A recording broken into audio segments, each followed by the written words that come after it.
Monika und Paul Friedlein bieten einen ganz besonderen Service an. Das Nürnberger Ehepaar macht Stadttouren und holt seine Gäste direkt am Hotel ab. Die beiden sind ehrenamtliche Greeter, zu Deutsch Begrüßer. Wir arbeiten jetzt eigentlich nicht so das klassische Programm ab, sondern gehen auch mal abseits der Straßen, zeigen mal nette Lokale, die uns gefallen oder Orte, wo man gut einkaufen kann, wenn jetzt jemand sagt, ich interessiere mich für dieses oder jenes. Dieses Greeter-Konzept gibt es weltweit. Die Idee stammt aus Amerika. Einheimische zeigen ihre Stadt aus ihrem Blickwinkel, kostenlos und ehrenamtlich. Der persönliche Austausch steht im Vordergrund. Komm als Gast, geh als Freund, so das Motto. Das kennen die beiden Gäste aus Schweden schon aus anderen Städten. Die Nürnberger Gruppe haben sie im Internet entdeckt.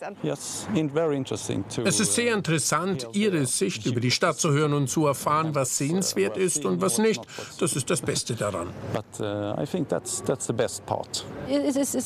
Es ist persönlich, so von Mensch zu Mensch. Freunde, ja. Greeter führen nur kleine Gruppen bis maximal 6 Personen und sind dabei immer zu zweit unterwegs. Sag mal, wie wenn man einen Spaziergang mit Freunden machen würde, die man natürlich vorher noch nie gesehen hat. Aber ich meine, man ist dann schnell irgendwo in irgendwelchen Bereichen, die deckungsgleich sind, wo man Anknüpfungspunkte hat. Unser Anspruch ist die Individualität den Gästen gegenüber, dass die also selbst entscheiden, was sie haben wollen, wo sie hin möchten und dass man auf sie auch eingeht und sie jetzt nicht irgendwo wie die öffentlichen Führungen durchschleust. Monika ist pensionierte Geschichtslehrerin, Paul hat bei einer Bank gearbeitet.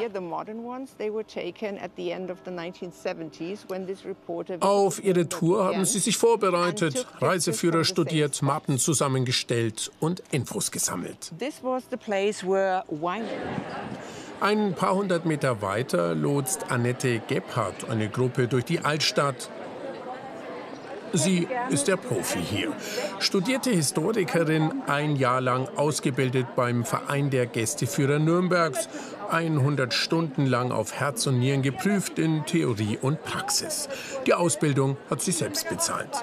Das Vorurteil, Profiführer überschütteten die Gäste mit Daten und Fakten, sei längst überholt. Es werden die Leute nicht so mit Zahlen überfrachtet. Ich finde wichtiger, Zusammenhänge zu erklären. Und warum ist die Stadt so, wie sie ist? Warum schaut es hier so aus? Warum schaut sie ganz anders aus als in Fürth oder in Erlangen? Das finde ich spannend. Das sind 3 Städte, die liegen Steinwurf voneinander entfernt. Komplett anderer Charakter durch die Geschichte. Vor einigen Jahren wurden kostenlose Touren von den Profis noch kritisch beäugt. Mittlerweile hat sich das Verhältnis entspannt.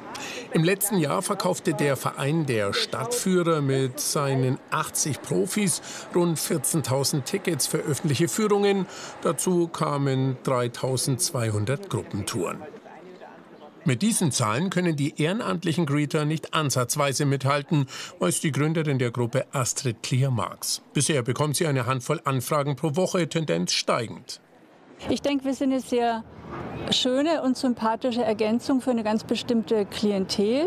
Meistens eben Leute, die auf der Suche nach dem besonderen Erlebnis sind, die vielleicht die Greeter auch schon kennen. Deswegen denke ich, sind wir sicher keine Konkurrenz, sondern eher eine Bereicherung für die Stadt.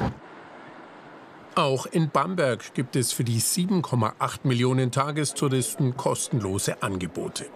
Zum Beispiel die Free Walking Tours am Wochenende. Die Führungen an sich sind kostenlos, aber Tourguide Heike Mallert und ihre Kolleginnen und Kollegen erwarten am Ende schon ein Trinkgeld als Anerkennung. Ihre Stadttouren ziehen viele Kurzentschlossene und oft auch Jüngere an. Absolut wichtig bei uns ist das persönliche, spontane Tipp geben. Also manchmal kommen Menschen her, die fragen die absurdesten Dinge. Wo habt ihr das tollste Schuhgeschäft? Wo habt ihr die schönste Seifenboutique? Ja, da sind wir gut aufgestellt, weil wir sind alles Liebhaber unserer Stadt und wir kennen natürlich auch die versteckten Winkel. Auf der Profiseite steht der Bamberger Tourismus- und Kongressservice mit 7.500 Führungen im vergangenen Jahr.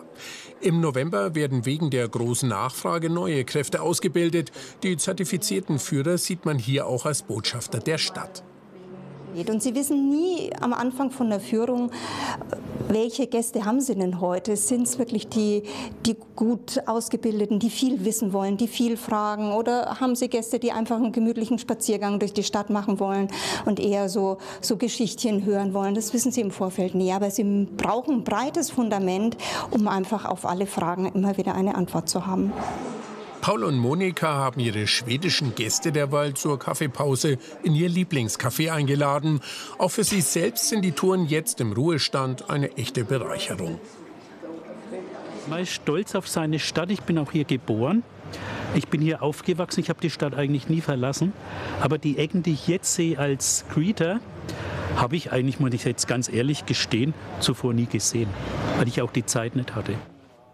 Ob professionell geführt oder freundschaftlich begleitet. Wer Städte als Tourist kennenlernen möchte, hat in Franken die Wahl.